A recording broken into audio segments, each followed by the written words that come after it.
बेटी तो उन्होंने एक दिन मारी दी हमारी। इस जुडिशियल टैक्टिस में हम रोज़ मर रहे हैं, पर हम कितना भी मरते रहें, हम मरते दम तक हम हर चीज़ का विरोध करते रहेंगे। हम अपने अधिकारियों के लिए लड़ते रहेंगे। कि समर्थ बुरी तरीके से अब्यूज़ कर रहा है लड़की को, गलत डेरोगेटरी रिमार्क्स कर रहा है, उसको लेकर के हर्षित उनको क्वेश्चन कर रहा है कि चलो वो तो कर ही रहा है, आप उसको क्यों सपोर्ट कर रहे हैं, आप क्यों ऐसे सवाल पूछ रहे हैं, वो भी तो आपकी बेटी है, वो भी तो आपकी बहू है। और इनकी कोशिश है इसको डिलीट प्रोसेस में डाल करके किसी तरीके से साक्ष्यों के साथ छेड़छाड़ की जाए, बचाने की कोशिश हो रही है। हम मरते दम तक इसके लिए लड़ते रहेंगे, हम एक इंच भी पीछे नहीं हटेंगे।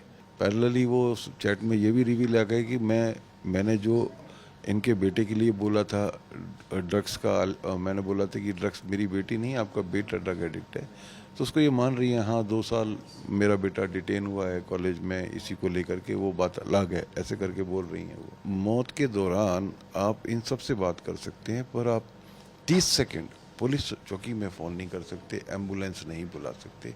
ये किस ओर इशारा कर रहा है? ट्विशा के पिताजी इस वक्त हमारे साथ मौजूद हैं क्योंकि हाई कोर्ट में परिवार अब याचिका लगाने वाला है दो अहम चीज़ों को लेकर के।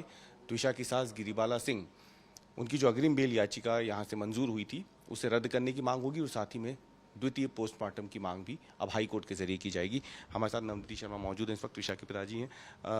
कल हम ये माने कि कोर्ट से एक झटका था परिवार के सामने, लेकिन अब आप लोगों से हाई कोर्ट में चैलेंज करना है। जी जी बिल्कुल, और हमारी जो मांग है उस पर हम अड़िग हैं, क्योंकि जो पीएम रिपोर्ट है हम उससे बिल्कुल सेटिस्फाइड नहीं पहले दिन से, और इनकी कोशिश है इसको डिलीट प्रोसेस में डाल करके किसी तरीके से साक्ष्यों के साथ छेड़छाड़ की जाए, बचाने की कोशिश हो रही है। हम मरते दम तक इसके लिए लड़ते रहेंगे, हम एक इंच भी पीछे नहीं हटेंगे।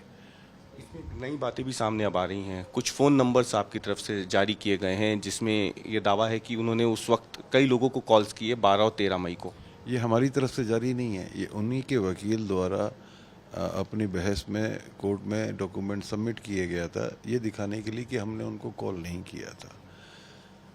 पर ये बात अलग है कि हमने कॉल किया था, वो हमारे कॉल रिकॉर्ड्स जब जांच होगी तो सामने आ जाएंगे।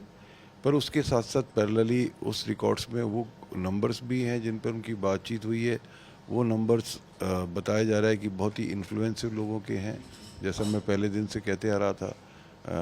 लोकायुक्त के भी नंबर हैं, सीजीएम के भी नंबर हैं, मेडिकल वेटनरी में काम करने वाले।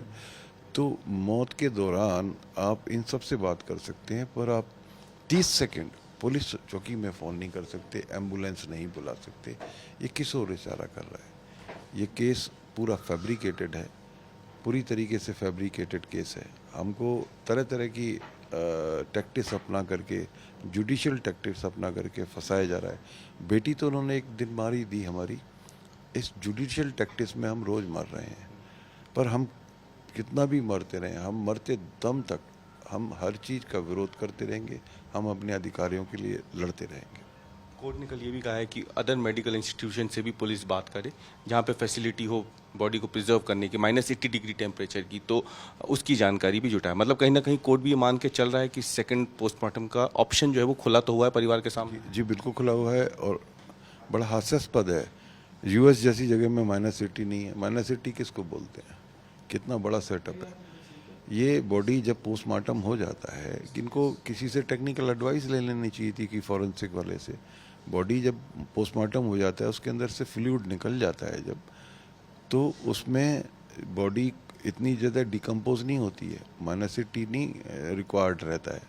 ये -4 पे भी बॉडी अच्छे लंबे समय तक प्रिजर्व रख सकती है। तो ये एक ऐसा लगता है कि हमें डराने की एक साजिश जैसी लगती है इसमें, क्योंकि आपको सबको पता है -80 है, पूरे भोपाल में नहीं है, पूरे मध्य प्रदेश में नहीं है।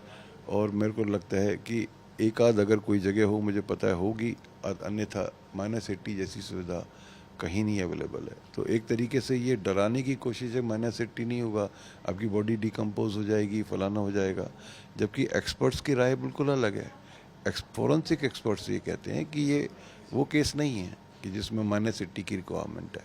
इसमें -4 पे भी बॉडी लंबे समय तक प्रिजर्व की जाती है, क्योंकि इसे फ्लूइड लेस बॉडी। आखिरी सवाल मेरा ये था, जो ऑडियो सामने आया है जिसमें बताया जा रहा है कि गिरिबाला सिंह और आपके बेटे हर्षित के बीच की बातचीत है, तो वो कब का ऑडियो है? वो ये उस समय का ऑडियो कि जब ये समझौता करने के लिए इनके घर पर भोपाल इनके निवास पर गए थे, तो ये बातचीत के दौरान पता चला कि समर्थ बुरी तरीके से अब्यूज़ कर रहा है लड़की को, गलत डेरोगेटरी रिमार्क्स कर रहा है। उसको लेकर के हर्षित उनको क्वेश्चन कर रहा है कि चलो वो तो कर ही रहा है, आप उसको क्यों सपोर्ट कर रहे हैं, आप क्यों ऐसे सवाल पूछ रहे हैं, वो भी तो आपकी बेटी है, वो भी तो आपकी बहू है। तो बोल रही नहीं, ये तो हमारा अधिकार है। इस तरीके का जवाब उसमें निकल के आ रहा है। तो ये माइंडसेट को दिखा रहा है कि ये इनका वर्ताव कैसा था बच्ची के प्रति। पैरेलली वो उस चैट में ये भी रिवील आ गया कि मैंने जो इनके बेटे के लिए बोला था ड्रग्स का, मैंने बोला था कि ड्रग्स मेरी बेटी नहीं, आपका बेटा ड्रग एडिक्ट है। तो उसको ये मान रही है, हाँ 2 साल मेरा बेटा डिटेन हुआ है कॉलेज में, इसी को लेकर के वो बात अलग है, ऐसे करके बोल रही हैं वो। तो ये सारी चीज़ दर्शाती हैं कि जो चीज़ ये कह रही हैं सामने दूसरे को डिफेम कर रही हैं, ब्लेम कर रही हैं, हमको अपराधी ठहरा रही हैं, अपने आप को बचाने की कोशिश कर रही हैं। ये साफ उनका डेस्परेशन दिखाता है।